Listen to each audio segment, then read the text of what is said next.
Hi everybody, so this is just a quick little video to give you an overview of this new checkout system for Rtvf.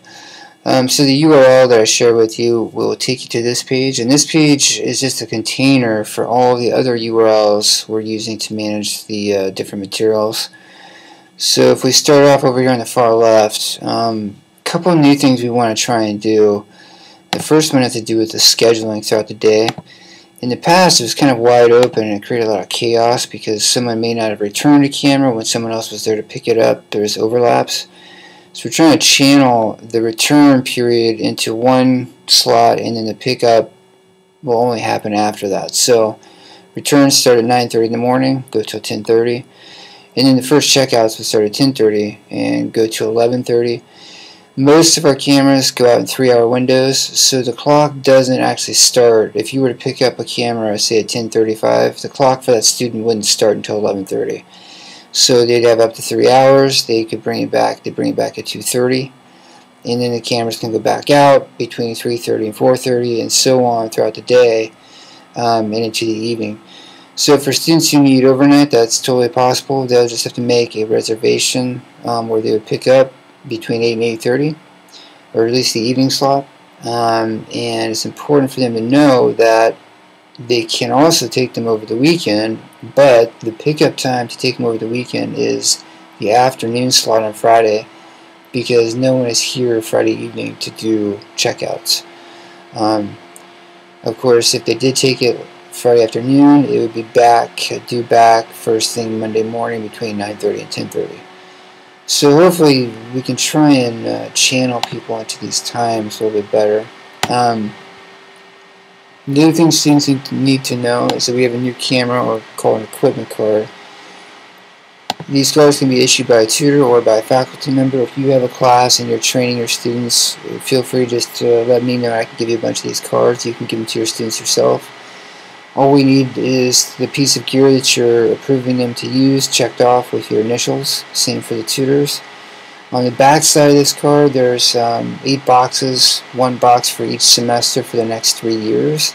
So if a student gets one of these cards this semester, when they return next semester, they'll need to get the initials of an Rtvf professor or faculty member, so we know that they're enrolled in our courses that semester. So that's a new change. This card also covers the editing bays down here. And what we're looking for in the editing bays is just basic skills and understanding of where not to put your data, and taking care of the machines, not eating or drinking in those spaces. Okay, so once the student has the card, and again, you can get these cards by making a reservation with the tutors, and the tutors will check them off, or with their faculty members. Then, depending on the piece of equipment that they're authorized to use, they can come back to this page and they'll find URLs for that piece of gear. So if we look at the Sony NX30s right here, students just need to click here underneath the picture, and we have 3 of these kits. There's 3 URLs, and if they click on one of the URLs, they can see the availability for that particular package. So today's Wednesday the 24th, so, oops, sorry, actually scratch that. You can see where someone's checked it out here in this slot, so it's not available. So let's say we're going to do a reservation. We're going to do an overnight. We'll do an evening pickup on Thursday. So I'll click that space. It'll jump me over to the next screen. And this can be really easily done on a mobile phone. So it's hopefully pretty handy. Students need to put in their first name, last name, email, the course number that they're doing the work for, and their student ID, and the amount of time they're taking the camera for. That's incorrect. Oh, okay. Actually, that's important to know. So, good. That's a little hitch. There's a lot of little things about the software we can't force it to do. We can just get as close as possible.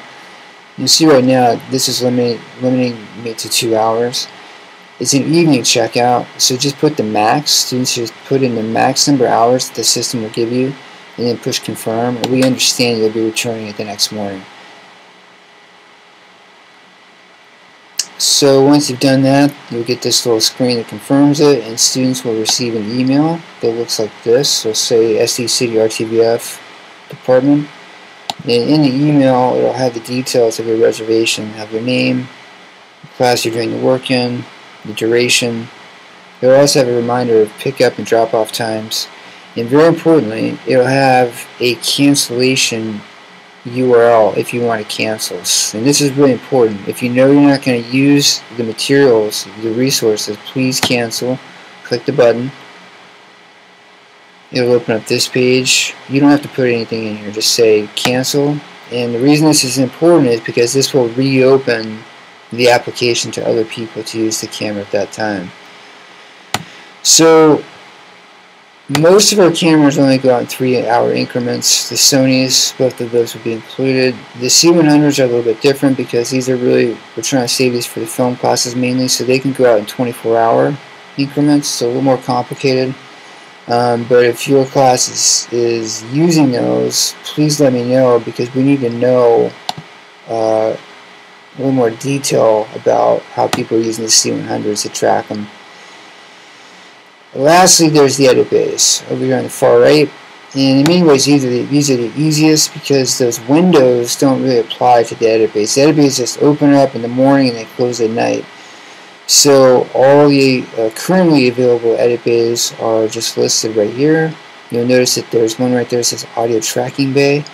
The students who aren't doing voiceover work, who aren't familiar with that room, shouldn't reserve that because it's really an important room for all the new sceners doing their stories. Again, the tutors can give students instruction on it if they need it. So a student would just click on the edit bay if they want to see the schedule for that room.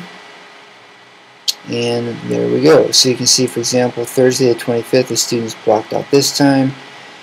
The edit bays can go for 3 hours at a time. You can also just do an hour. Let's say you only wanted to do an hour on Friday morning. You would click, and what it looks like is that you're going to get 3 hours no matter what. But actually, if you just click on the beginning time, and when you jump over and you put your information in, down here there's a duration tab. You would just say, I actually want only 1 hour. And then put in the rest of your information and confirm it. And that's it. That's a quick little overview. So with the card checkoff and this one URL, students should have access to the reservation system. A quick caveat, important thing to remember for the cameras especially, the reservation system is this. It's digital and it's simple. You can do it on the phone. The actual pickup process is not digital. Students should not expect to show up and be able to grab the gear in like 30 seconds. It's a process. They need to have their student ID. They need to be aware of this schedule. And they need to know that it's their responsibility to go through the camera bags to check the inventory and to confirm that whatever is in there isn't broken and is actually there before they remove the gear. Same thing on return. It's not a quick process. They should be prepared to stick around for a few minutes at the very least to make sure everything's accounted for and they can sign off and leave. So it should be kind of a slow process. And that's it.